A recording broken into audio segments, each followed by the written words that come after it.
நமசிவாய வாழ்க. திரு அண்ணாமலையாரை போற்றி. ஓம் குரு வாழ்க. வணக்கம். அனைத்து ஆன்மீக அன்பர்களுக்கும் இந்த சிவடியன் சிவகுருஜி சிவராஜினி அன்பு கலந்த வணக்கங்கள். நம்ம வருஷம் தொடர்ந்து மாதப்பலன் பார்த்துட்டு வரோம். அந்த வகையில் நம்ம பார்க்கக்கூடிய மாதம் மே மாதம். மே மாதம் பிறந்தாலே எல்லாருக்குமே ஒரு மகிழ்ச்சி. ஏன்னா லீவ் விட்டுருவாங்க ஸ்கூல் பொண்ணுங்க பையலுக்கெல்லாம். அதேபோல் பெற்றோர்களும் குழந்தையோட மகிழ்ச்சியாக இருப்பீங்க.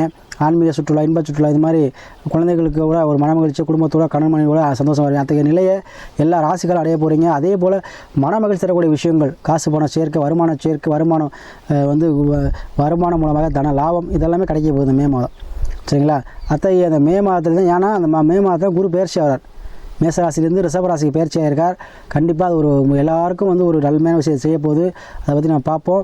சரிங்களா? அந்த வகையில் நம்ம இன்றைக்கி பார்க்கக்கூடிய ராசி பார்த்தீங்கன்னா மீனராசி. பொதுவாக அந்த மீனராசி என்பவர்கள் பற்றி எப்போவுமே எதையுமே சிந்து செயல்படக்கூடியவங்க. ஒரு விஷயத்துக்கு ஒரு விஷயத்தை செய்யக்கூடிய பல வாட்டி யோசிப்பாங்க. சரிங்களா? அதே போல் எந்த ஒரு முடிவு கூட ஒருத்தர் ஆலோசித்து தான் எடுப்பாங்க, சட்டம் எடுக்க மாட்டாங்க. சரி, அதே போல் மீன் போல் உழைக்கக்கூடியவங்க, துரு இருப்பாங்க. எந்த விஷயத்தையும் பட்டுன்னு பேசிட்டு போயிடுவாங்க மீனராசி அன்புகள். சரிங்களா? அமைதியாக இருப்பாங்க. பேச ஆரம்பிச்சாங்கன்னா டப்புன்னு பேசிட்டு போயிடுவாங்க. அதே இந்த மீனராசி அன்புகளுக்கு பார்த்தீங்கன்னா இந்த மே மாதம் கிரகங்களை பார்த்தீங்கன்னா ராசியிலே ராகு, புதன், செவ்வாய் இருக்காங்க. 2ல் பார்த்தீங்கன்னா மேசராக சூரிய உச்சவாய் சுக்கிரன் இருக்கார். 3ல் குரு இருக்கிறார். அதே போல் 7ல் கேது இருக்கிறார். 12ல் சனி ஆட்சி போட்டிருக்கார். அப்போ உங்களுக்கு இப்போ தான் 7.5 சனி ஆரம்பம், அதாவது விரையாச்சமே சொல்லுவோம். அப்போ வீட்டில் சுப நிகழ்ச்சிகள், ஏன்னா அதுக்கு ஏற்றா போல் உங்கள் ராசிபதி குரு பயிற்சி 3ல் ஆயிடுச்சு. அப்போ 3, 7, 11. அப்போ 3, 11 திருமணம் சார்ந்த விஷயங்கள், அப்போ இல்லறம் சார்ந்த விஷயங்கள், அப்போ திருமண தடை உள்ளவங்க, திருமண தாமதம் உள்ளவங்க, திருமண தோஷம் உள்ளவங்க, திருமணத்தில் பிரச்சனை உள்ளவங்க, ஏற்கனவே திருமணம் பண்ணி பிரச்சனை உள்ளவங்க, இந்த மாதிரி யாராக இருந்தாலும் சரி அவங்களுக்கு அந்த பிரச்சனை தீர்ந்து திருமணம் சார்ந்த விஷயங்கள் நடைபெறுங்க. ஆணாக இருந்தாலும் பெண்ணாக இருந்தாலும் சரி அவங்களுக்கு திருமண வயதில் இருக்கக்கூடிய அனைத்து ஆண் பெண் அனைவருக்குமே திருமணங்கள் தேடி வரும். தோஷங்கள் நிவர்த்தி ஆகும். தோஷங்கள் எத்தனை ஒரு தோஷமாக இருந்தாலும் குருவின் அருளால் என்னாகும், நீங்கி கண்டிப்பாக திருமணம் நடக்கும். அதே போல் 3, 7, 11 வெற்றி பாகம், 11ஆம் பாகம். அப்போ சனி விரைச்சனியாக இருந்தாலும் கூட கண்டிப்பாக குரு பார்வையால் குரு சனியை கட்டுப்படுத்திடுவார். அப்போ வரக்கூடிய வருமானம் தன லாபமாக சேமிப்பு உடையமாகும். அதே போல் யாரெல்லாம் கடன் பிரச்சனைகளோ கடன் தீர்ந்து சேமிக்கூடிய ஆற்றலை கொடுக்கும்.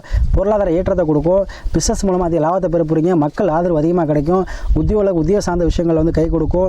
இன்க்ரிமெண்ட்டோ, பதவி உயர்வோ, டிரான்ஸ்ஃபரோ நீங்கள் விருப்பப்பட்டதை நிறையக்கூடிய வாய்ப்பு இருக்கும். ஏன்னா 3ல் இருக்கும்பொழுது கண்டிப்பாக குரு பார்வை இருக்கும்பொழுது வெற்றி. 11ஆம் தொடர்பு இல்லாமல் டிரான்ஸ்ஃபரோ, இன்க்ரிமெண்ட்டோ, பதவி உயர்வோ கிடைக்காது. அப்போ இந்த 11 தொடர்பு வரும்போது உங்களுக்கு கண்டிப்பாக நீ நினைத்த மாதிரி உத்தியோகத்தில் ஒரு நல்ல விஷயம் நடக்க போதுங்க. அதே போல் உங்கள் ராசியிலே ராகு இருக்கார். வெளிநாடு, வெளியூர், வெளிமாநில வசிக்கும் கூட அருமையான காலம். பதவி ப்ரமோஷன் உண்டு. எழுதி வச்சுக்கோங்க. இந்த யாரெல்லாம் வெளிநாட்டில் இருக்கீங்களோ அவங்களுக்கெல்லாம் சூப்பர்வைசராக இருந்தால் மேனேஜர், ஊழியராக இருந்தால் சூப்பர்வைசர், உங்கள் லெவலுக்கு ஏற்ற அளவோ அது அடுத்த லெவலுக்கு போக போகிறீங்க. அதே போல் ஒரு பிரான்ச் ஆரம்பிக்க, அதாவது மேனேஜராக இருந்தீங்கன்னா ஒரு சொந்தமாக தொழில், அதுபோல் உங்களுக்கு கண்டிப்பாக உண்டுங்க. அதே போல் ஊழியராக இருந்தீங்கன்னா உங்களுக்கு சம்பள உயர்வு உண்டு. இப்போ தொழில் வாங்குறீங்க, ஒரு மாதத்துக்கு 20 வழி வாங்குறீங்கன்னா இப்போ கண்டிப்பாக 25 வழி போடுவாங்க.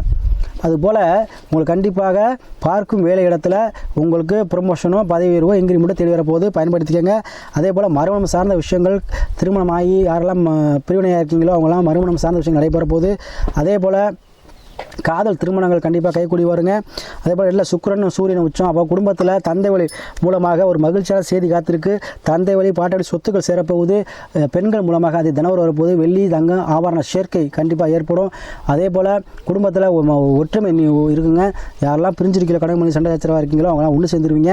அதே போல் 7ல் கேது இருக்கிறார். கண்டிப்பாக சித்திர வழிபாடு, ஜீவசமாதி வழிபாடு கண்டிப்பாக செய்வீங்க. அதே போல் 7ல் கேது இருக்கும் பொழுது கண்டிப்பாக உங்களுக்கு நினைத்தபடி அனைத்து விஷயமே நடக்க போகுது. தொழிலில் புதுசாக பார்ட்னர்ஷிப் அமைவாங்க. 7ஆம் அதிபதியான புதன் ராசியில் இருக்கும் பொழுது கண்டிப்பாக படித்தவர்கள் உங்களுக்கு பார்ட்னர்ஷிப் அமைவாங்க. அதே போல் தொழிலில் புதிதாக பார்ட்னர் அமைப்பு தொழில் அடுத்த கட்ட நிலைக்கு போவோம். சரியா? ஒரு பிரம்மாண்டமாகக்கூடிய வாய்ப்பு. அதாவது ஒரு பிராஞ்சு 10 பிரான்ச், இந்த மாதிரி உங்களுக்கு என்ன ஆகும், உங்கள் தொழில் ரெட்டிப்பாக போகுது. வருமானம் தன லாபத்துக்கு போகுது. அது ராசியில் ராகு இருக்கார். திடீர் லாபம், திடீர் கஷ்டம் கண்டிப்பாக உங்களுக்கு தேடி வரும். அதை நீ பயன்படுத்திங்க. தொடர்ச்சியாக நமக்கு ஆதரவு எடுத்து கூட மேராசி நண்பரை சொல்லி நிறையா ஜாதகங்கள் அனுப்பி ஆதரவு தருவீங்க. உங்களை ஆதரவு தொடர்ந்து தாங்க சொல்லி கேட்டுக்கிட்டு, அதே போல் உங்களுடைய சுய ஜாதகத்தை பார்த்துக்காங்க. விதிங்கிறது உயிர், உடலுங்கிறது சந்திரங்கிறது உடல். அதே போல் தசாப்தம் நல்ல நேரம். கண்டிப்பாக அதை நீங்கள் பார்த்து முடிவு பண்ணிக்கிட்டு அதுக்கப்புறம் நீங்கள் எதுவும் செய்யுங்க. கண்டிப்பாக நல்லாயிருக்கும். குருவர்களோடு உங்களுக்கு அனைத்து விஷயமும் நல்லபடியாக முடியுங்க. ஏதோ ஒரு வகையில் குரு மூலமாக ஏதோ ஒரு விஷயத்தில் குரு மூலமாக நன்மை அடைய போகிறீங்க. கண்டிப்பாக ஒரு ஆசிரியர் குரு வரனால கண்டிப்பாக குரு மூலமாக இந்த மே மாதம் அனைத்துமே நன்மையாக முடிய போகுது.